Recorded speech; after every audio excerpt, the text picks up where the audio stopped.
अस्सलाम वालेकुम। आज हम माइक्रोबायोलॉजी की क्लास में पढ़ेंगे ब्रूसिलोसिस।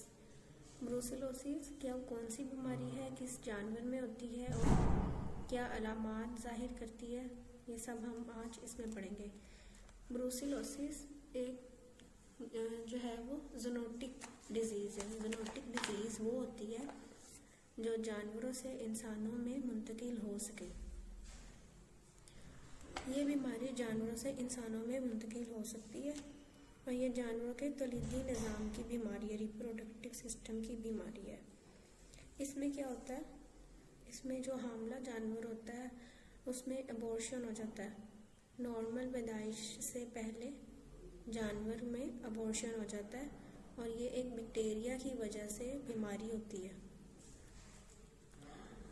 और इसमें जो है वो ब्रुसेला के मुख्तलिफ इकसाम मुख्तलिफ मेज़बान में मुख्तलिफ बीमारियां पैदा करते हैं, जैसे कि ब्रुसेला एबोर्टस, ये गाय में एबॉर्शन पैदा करेगा, एबॉर्शन की वजह बनेगा और खसियों की सोजिश करवाएगा। इसी तरह ब्रुसेला मेलिटेंसिस जो है ये भेड़ और बकरियों में भी एबॉर्शन करवाएगा और जोड़ों की सोजिश करवाएगा, आर्थराइटिस करवाएगा और खसियों की सोजिश भी करवाएगा। और जो ब्रुसेला ओविस है ये भी भेड़ों में आर्थराइटिस करवाता है और ब्रुसेला कैनिस जो है ये कुत्तों में एबॉर्शन करवाता है। इस तरह ये सारे जो ब्रुसेला की इकसाम है ये मुख्तलिफ जानवरों में अपनी अलामात शो करते हैं। ये बैक्टीरिया जो है वो क्यों एबॉर्शन करवाता है, क्योंकि ये जानवर के बच्चा दानी के अंदर दाखिल हो जाएगा और दाखिल होने के बाद जो उसके यूट्रस की झिल्लियाँ हैं उसकी सोजिश करवाएगा और जानवर के जो हमल है उसको गिरा देगा। ये जो बैक्टीरिया है ग्राम मनफी बैक्टीरिया, ठीक है, ग्राम मनफी बैक्टीरिया, इसको हम माइक्रोस्कोप की मदद से देखते हैं तो ये सुर्ख रंग का नजर आएगा। ये नॉन मोटाइल होता है यानी हरकत नहीं करता और एरोबिक बैक्टीरिया यानी ऑक्सीजन की मौजूदगी में इसकी परवरिश होती है। ये बैक्टीरिया दाखिल कैसे होता है, मुतासरा जानवर से तंदुरुस्त जानवर में ये दाखिल हो सकता है या किसी जानवर की किसी भी जख्म के थ्रू या उसके जिस्म में दाखिल हो सकता है और मुतासरा जानवर के जो तलीदी मवाद है उसके थ्रू जो है वो दूसरे जानवर में मुंतकिल हो सकता है।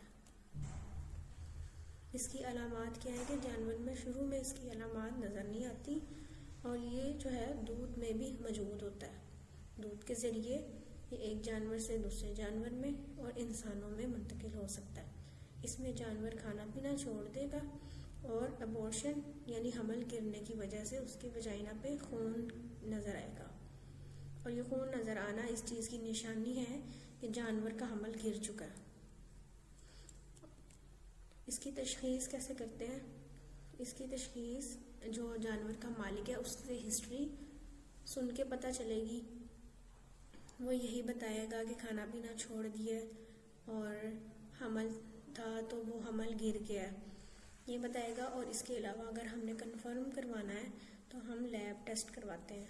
लैब टेस्ट में हम ये 3-4 टेस्ट करवाते हैं, मिल्क रिंग टेस्ट, रोज़ बंगाल टेस्ट, ब्लड एक्लूटिनेशन टेस्ट और एलाइजा। मिल्क रिंग टेस्ट में क्या होता है कि हम मुतासरा जानवर का जो है वो दूध उसका सैंपल लेंगे और उसको ब्रुसेला के एंटीजन के अंदर उस सैंपल को उसके दूध के ड्रॉप को हम शामिल करेंगे और शामिल करने के बाद उसको अच्छी तरह से नरमी से मिक्स करेंगे। जब मिक्स करने के बाद उसको थोड़ी देर के लिए छोड़ देंगे और जब देखेंगे उसके ऊपर सैंपल के जो टॉप पे उसके ऊपर वाली सतह पे अगर रिंग नज़र आ जाए, एक रिंग बना हुआ नज़र आ जाए हमें, तो समझो कि ये पॉजिटिव है, यानी कि इस जानवर के अंदर ब्रूसिलोसिस हो चुकी है। और अगर वो रिंग नज़र ना आए, दूध की सतह ही क्रीमी नज़र आए तो टेस्ट नेगेटिव होगा। इसी तरह रोज़ बंगाल टेस्ट में हम क्या करते हैं, इसमें हम ब्लड सैंपल लेते हैं।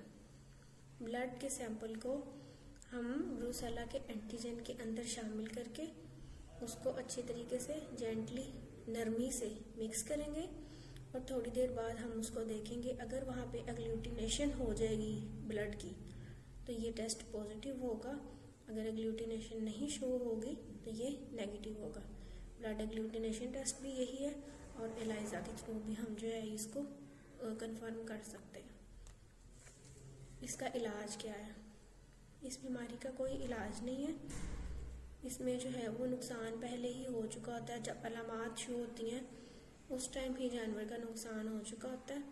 तो आप ये करेंगे, उसको बीमार जानवर को दूसरे जानवर से अलग कर दें।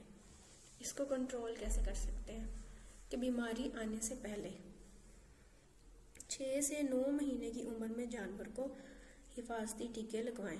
ब्रुसेला के खिलाफ जो है ब्रुसेलोसिस के लिए हिफाजती टीके लगवाएं और जानवरों का जो है वो मुआयना करते रहना चाहिए।